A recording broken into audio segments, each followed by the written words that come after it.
Hello everyone, my name is Jason Parker and welcome back to this channel about magic.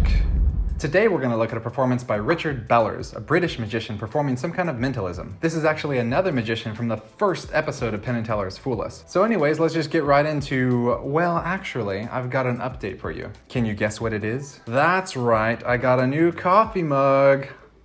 For those of you who have been watching my videos before, you'll probably recognize this little hush puppy. But now we say hello to the new and out with the old. I just wanted to address this so you weren't too shocked when you saw a different coffee mug in my hand. I think it's rather lovely, and it only costs $2. Jealous? Sorry, didn't mean to flex on you with my coffee mug. Speaking of flexing, you can say goodbye to these horrible hush puppies. Why is everything a hush puppy? Say goodbye to this horrible tangled mess of wires. And hello to the AirPods Pro, because they represent how I'm a professional and how I'm so much better than all those other people with just normal AirPods. Hashtag Flex Pro. But seriously, I'm actually very happy to not have this wired connection anymore. It's very nice for making these videos, and I think it's less distracting. Creates more of a beautiful image, some nice feng shui. Maybe that's not how feng shui works. Okay, enough of all this babbling. Let's just get right into the performance and the reaction.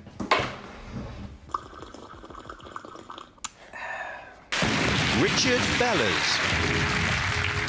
I'm Richard Bellars, and I've been a professional magician for about 6-7 years.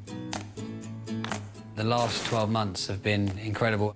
I was doing magic, but I was never very good at business. I was, good at the tricks and things. And I just sort of had enough, really, of it not going as where I wanted it to.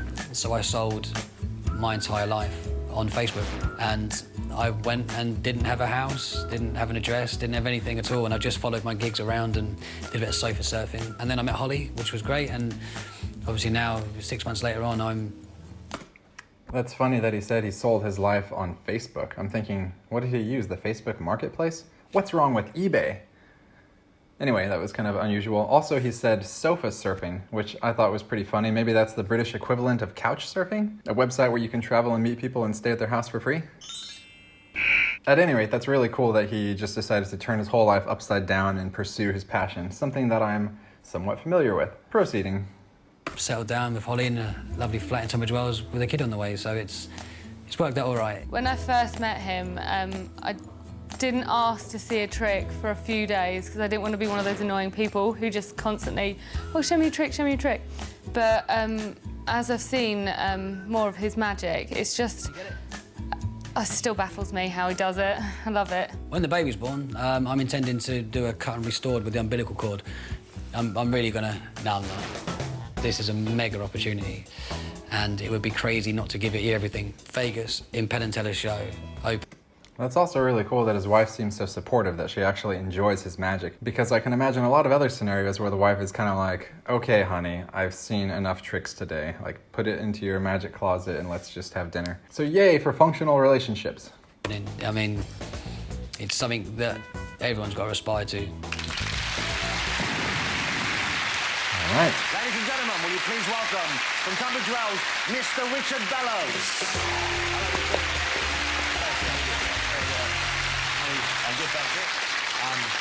What I wanted to talk about was a rivalry that's really gone on for years between gamblers and magicians. They each have a go at each other all the time, claiming that their methods are more impressive or they can cheat better. So I'm laying down this challenge. My skills in the art of brainwash-ery, I think it's a real word, yeah, against your poker face. OK, my poker face. Your poker face. Okay. I want to do this too, Jonathan Ross. Yes? Yeah. What I will ask, though, can we do it if you're sitting down, because you are massive? Yeah, that's fine. No, that's good to hear. Facing out? Yes, please. OK. The weapon of choice for gambler and magician is always the same.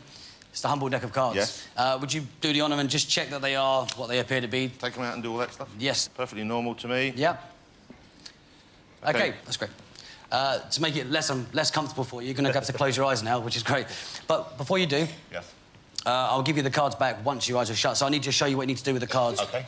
You have to hold the cards in close. In close to my body. So nobody can see, and I want you just to pull open somewhere and hold that position. Close your eyes, drop your head forward, and in your head I want you to count from 1 to 10. Just do it nice and slowly, and take your time. 1 up to 10 or...? Yep, just in your head. So 1, 2, 3, if that helps you with the counting to 10. When you get to 10, take a nice hearty breath in and then go back to 1 and just repeat that process. 1, 10, back to 1. Good, keep doing that. You guys are going to be Jonathan's eyes because obviously he can't see what's going on, so you're going to make sure there's no way in the world I could possibly cheat and see which card it is he's looking at. So would you agree there's no way in the world that I'll be able to see which it is that Jonathan's about to look at? OK, Jonathan, what I would do is put elastic bands around the card because it's often hard to handle cards with your eyes open, let alone closed. They're coming your way. Good. Put them in close to your chest. I'm going to stand in front of you. There are no cameras behind you and all my stooges are in the audience, so there's no way that I can see which card it is. I'm going to count back from 10. When I get to 5, just pull the deck open, but keep your eyes closed. OK. When I get to 1, open your eyes and see a card from that deck. OK. 10, 9, 8, 7, 6, 5. Put it open. Hold it there. 4, 3, 2, 1. Look at that card. Remember the card. Close your eyes, close the deck. You got one in your mind? Mm.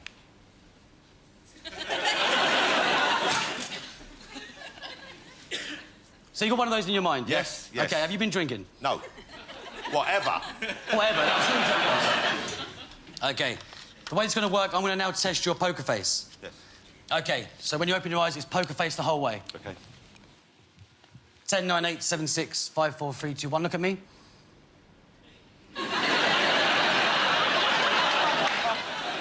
That's a pretty good poker face, I have to say. I'm going to ask you the questions, think the answers. If you say them out loud, that's called listening. It's not as impressive. OK?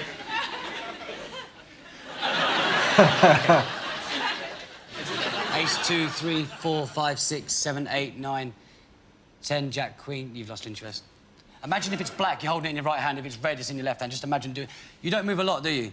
You play poker very, very, very well. I'm going to just take it. This is my read of Jonathan's poker face.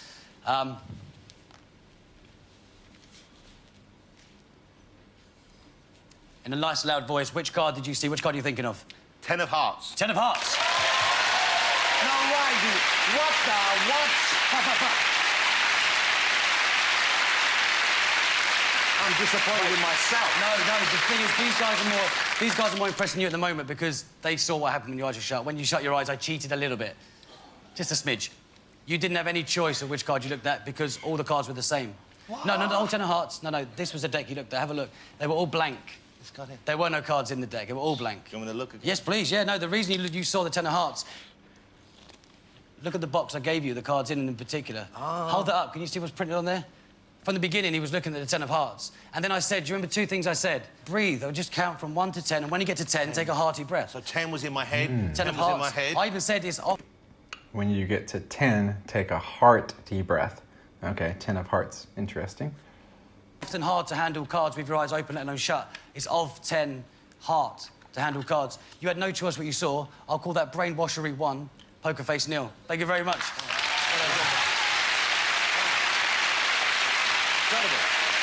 Because I'm sure I saw the 10 of hearts. I was convinced I saw it. Maybe I did, maybe I didn't. I don't know. Fellas, you saw that, and you had the benefit of seeing it without your eyes shut, of course. You confer now. You have a talk about whether or not you know how that was done. I was in the middle of it. I don't know how it was done. That was that was remarkable. You think it's something that they will have seen elsewhere, either in this form or in a different form? I'm hoping that it's slightly out there enough that it's a bit of a curveball, you know, because people do things where you take a card and know, I guess, what it is, but by using the blank deck, it's a different layer. How important is something like that in terms of us enjoying it as an audience, but also trying to confuse these guys? Is that part of the... The more layers you put on, the more confusion there is, and it's harder to dig out the method. So that's kind of almost like diverting our attention to there so that we don't... Misdirection of the mind, yeah, rather than the eyes. Gentlemen, I'm going to come over to you now and ask what you thought of that and whether or not he's fooled you. All right, now, before we hear from Penn and Teller, I want to go ahead and give you my thoughts so far. So overall, I really enjoyed his performance. I liked his jokes. He made me laugh. But I've got to say that I'm actually kind of surprised that this Richard Bellars would choose this particular magic to try to fool Penn and Teller. Because I think most magicians watching this video would immediately have an idea what he's doing. Even when you kind of first get into magic, there are these special trick decks. One of them is the mental photography deck, another one is the Svengali deck, and they both have special properties that allow you to accomplish things like this. I'm pretty sure he had a deck that combined those 2 features together. And I just don't think it would fool Penn and Teller at all. So I'm really kind of surprised. Maybe because I've been watching season 6 and maybe they're bringing on magicians doing more and more kind of really magician fooler type of material. I feel like this is more of like a layman fooler, like a normal magic trick you would do for a normal audience. And thirdly, because I think I'm on my third point already, I really enjoy this kind of layers that he put in there about this like brainwashing and hypnosis kind of things, you know. Count to 10, and when you get to 10, take a hearty breath. But I like this concept that he has that he's, you know, influencing him in some way, even though that's not the case at all. And yeah, those are my thoughts so far. Let's hear what Penn and Teller have to say. First of all, the whole study of psychology and implanting thoughts in people's heads and using 10 and hard and putting them together and letting them suggest to them mind washing, such stuff. All of that is bullshit. Absolutely. 100% jive bullshit. What he had was a gimmick deck handled very nicely. Thank you very much. And so you actually saw a blank deck at the end. The deck he showed us that was all blank actually had another way of holding it that showed nothing but 10 of hearts. So I did see a 10 of hearts then? Yes, you did. Is that what we're saying? Without you? Well, yeah, blame me. It's a wonderful routine. Beginning, middle, and end, it's just great all the way through. But the biggest lie he told was that you have a good poker face. We all read 10 of hearts on your face. No, it wasn't. Your eyebrows were going. I must admit, when he said 10, I didn't feel myself going, don't let him know 10, that is not Richard, that was great. That brilliantly performed. And I know we'll be seeing more of you. Richard Bellars again, that was great. Thank you so much. Mr. Richard Bellars. All right, now let me go ahead and give you my concluding thoughts. Yeah, so like Penn and Teller said, I have to agree. I think he gave a great performance. It was good, okay? And what Penn and Teller said seemed to confirm what I was thinking as well. I just remembered, though, he did let Richard Bellars at the end examine the deck of playing cards. So let me just go check something real quick. Yeah, so he did get to examine the deck of playing cards at the end, but I don't think that was the same deck of playing cards. And this actually is kind of what frustrates me, because I'm pretty sure they did a tricky edit, something that they promised they would not do on this show. Because at some point, the magician had to switch the deck, the trick deck, for a normal deck. And if we look closely to where he had it last, suddenly you see there's a cut here, and he's holding this big piece of paper, and the deck is on the table. So he's putting the cards away, putting them in the box, talking to Richard Bellars, and then in just an instant, the deck of playing cards is on the table, and he's holding this sheet to write his prediction. I'm pretty sure the deck switch happened when he went back to the table to get the sheet and put the deck down. He must have switched them at that moment, but it's not something we as the audience get to see at home here. The studio audience got to see the full thing, but we are not seeing the same thing. This is what I would call video editing trickery, and it's really kind of not fair, I gotta say. But Jason, life isn't fair. Yeah, I know, but I'm just pointing out what I noticed. Just calling it like it is. Just keeping it real. These are all expressions you can use to defend your behavior, whatever it happens to be. Hey John, I think your shirt looks stupid. Just keeping it real. Anyways, in summary, I think he did a great performance. I think the material he chose is not really so magician fooling level, but I enjoyed his presentation, and he seems like a very talented magician, especially from some of the intro clips where it showed him doing card moves. It's just obvious that he knows his way around a deck of cards. And that brings us to our bonus section of the video. If you don't like the idea of listening to me read you an Aesop's Fable, now is your chance to smash like and close the video. And if you do like the idea of me reading you a fable, possibly learning some valuable piece of wisdom, you can also smash like. I invite you. Welcome. If you don't do it now, you might just forget. All right, randomly jumping into this book. Let's see what we can get this time. Chapter 7, The Bat and the Weasel. A bat fell to the ground and was caught by a weasel and was just going to be killed and eaten when it begged to be let go. The weasel said he couldn't do that because he was an enemy of all birds on principle. Oh, but, said the bat, I'm not a bird at all, I'm a mouse. So you are, said the weasel. Now I come to look at you. And he let it go. Sometime after this, the bat was caught in just the same way by another weasel, and, as before, begged for its life. No, said the weasel, I never let a mouse go by any chance. But I'm not a mouse, said the bat. I'm a bird. Why, so you are, said the weasel, and he too let the bat go. And the moral of the story is, look and see which way the wind blows before you commit yourself.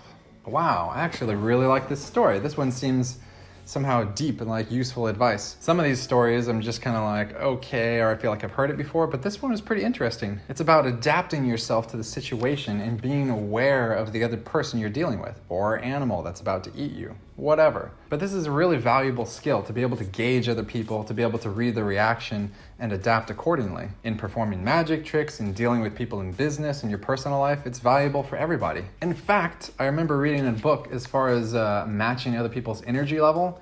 Yeah, I mean, you want to be yourself. You don't want to just adapt completely like a chameleon to everyone you're interacting with, but there's something you can do if you want to make someone feel more comfortable. And that is, you read the person's energy level, if they're really high energy or really low, and you bring yourself just a little bit closer to that level. If someone's being super excited and you're just like, yeah, okay, it's gonna feel weird, it's gonna feel disjointed, and same thing the opposite way. So if you wanna make that person feel better or more comfortable, if that's your goal, then you should just kind of bring yourself a little bit closer to their level and match it a bit. Anyway, that's a little nugget I remember reading in a book, and I just thought I'd share it with you. But for this fable, I think it's somehow super cool concept. Super cool! And yeah, just trying to think if there's any other way we could apply this to our daily lives. Anyway, I think you get the idea, and I think that bat was very clever to be a mouse in one situation and a bird in the other. Sure, you want to be true to who you are, you don't want to lie too much. But I tell you this, that bat is living to see another day, to leave bat droppings somewhere, to make echoey sounds off the wall and see through his hearing and make squeaking noises. Now that is a successful bat. So guys, thanks for watching this reaction video. I appreciate you being here. Thanks for staying for the fable if you did. And if you want to see more videos like this, make sure to subscribe and click the notification bell. I can pronounce words, I promise. And if you click that bell, you're not going to miss when I upload the next video. If you have some comment you'd like to leave below, you're more than welcome to. I enjoy reading them. And that being said, hope you guys are having an excellent week, and I will see you next time.